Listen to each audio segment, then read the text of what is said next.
Bang buatkan saya beef taco 2, bang chicken taco 1. Chicken 1 boleh. Alright. Okay.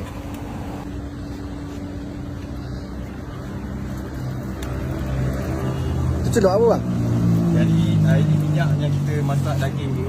Oh, minyak masak daging. Jadi minyak kita tak minyak sikit. Minyak ni kita pakai untuk bagi roti ni dia garing sikit. Minyak ni kita ada flavor lah bagi dia masak sekali kan. Ya, rasa beefy lah Betul.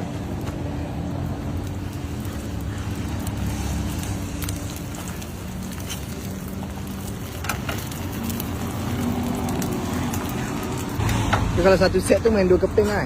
Betul bang, keping. Tu orang dapat kilat-kilat kan. Minyak ni memang kita nak bagi dia ada crispy lah dia punya roti ni. Roti lah ni.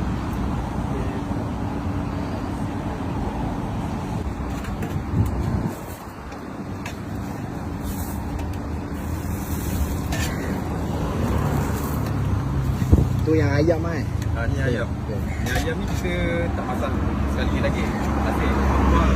Bila kita goreng ayam ni kita pakai minyak daging. Oh, goreng ayamnya pakai minyak daging. Betul. Oh.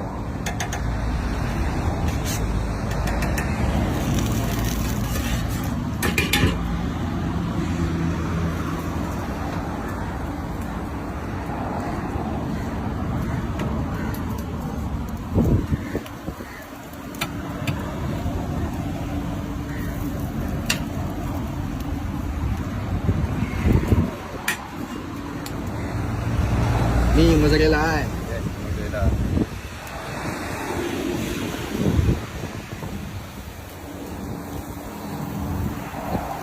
Ni baru buka kan. Apa? Sini baru buka kan. Kita baru buka. Ni kira hari ke-5 kita baru buka. Oh, belum seminggu. Betul. So far cuti hari apa? So far kita cuti 2 hari. Isnin dengan Khamis. Isnin Khamis.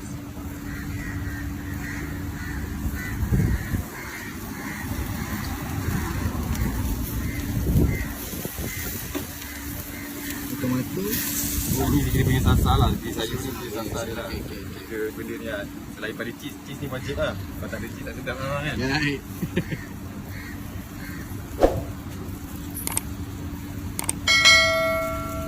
Oh, lagi beefy rasa kat situ kan. Kita bagi dia juicy sikit lah.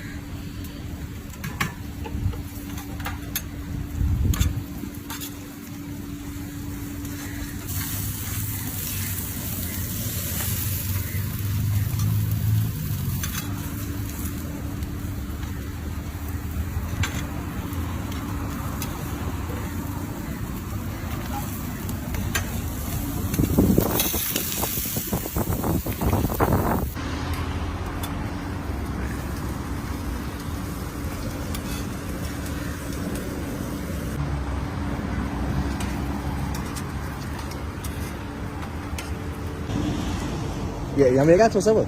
Ini hot sauce. Hot sauce. Yang putih? Ini sour cream. Oh, sour cream. Satu kotak tu kita bagi 2. Oh, main satu set. Datang sepasang ah. Ah. Ah, okey.